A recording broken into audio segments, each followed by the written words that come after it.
नेपाल में चल रहे जेनजी प्रोटेस्ट ने वहां रह रहे भारतीय छात्रों की पढ़ाई और सुरक्षा दोनों को संकट में डाल दिया है।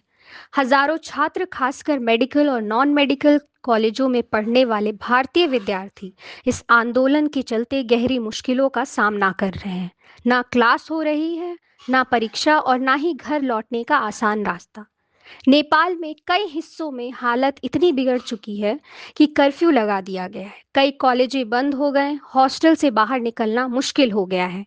युवाओं ने इस आंदोलन की वजह से भारतीय छात्रों का भविष्य अंधर में अटक गया है।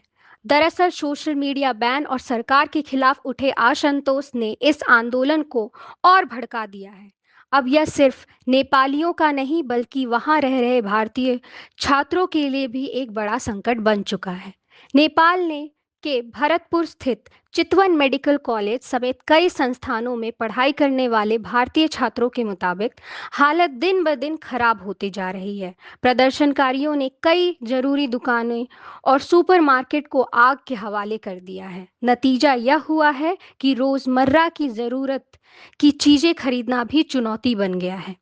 कॉलेज प्रशासन ने सभी कक्षाएं और सप्लीमेंट्री परीक्षाएं रद्द कर दी है। करीब 50,000 से ज्यादा छात्र, जिसमें बड़ी संख्या भारतीयों की है, कर्फ्यू और बंद कॉलेजों के बीच फंस चुके हैं। ना पढ़ाई आगे बढ़ पा रही है, ना ही परीक्षा आयोजित हो रही है। इसका सीधा अक्षर छात्रों के करियर पर पड़ रहा है। छात्रों और उनके परिजनों की सबसे बड़ी चिंता यही है कि शैक्षणिक सत्र का क्या होगा। क्या कोर्स की अवधि बढ़ाई जाएगी या फिर अधूरे पढ़ाई की बोझ छात्रों को खुद उठाना पड़ेगा।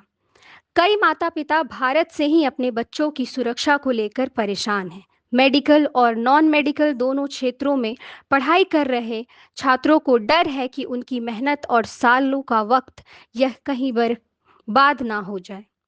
यह आंदोलन शुरुआत में सोशल मीडिया बैन के खिलाफ युवाओं का विरोध था, लेकिन धीरे-धीरे यह असंतोष व्यापक राजनीतिक आंदोलन का रूप लेता गया। जेनजी यानी नई पीढ़ी का छात्र युवा सड़कों पर उतर गया।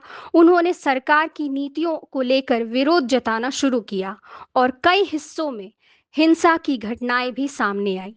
यही कारण है कि हालत नियंत्रण से बाहर होते हुए और प्रशासन को कर्फ्यू लगाना पड़ा। भारत सरकार ने इस स्थिति पर गंभीर चिंता जताई है। विदेश मंत्री ने एडवाइजरी जारी करते हुए भारतीय नागरिकों और छात्रों को अनावश्यक यात्रा टालने की सलाह दी है। साथ ही नेपाल में मौजूद भारतीयों को सतर्क रहने और सुरक्षित जगहों पर रहने के निर्देश दिए हैं।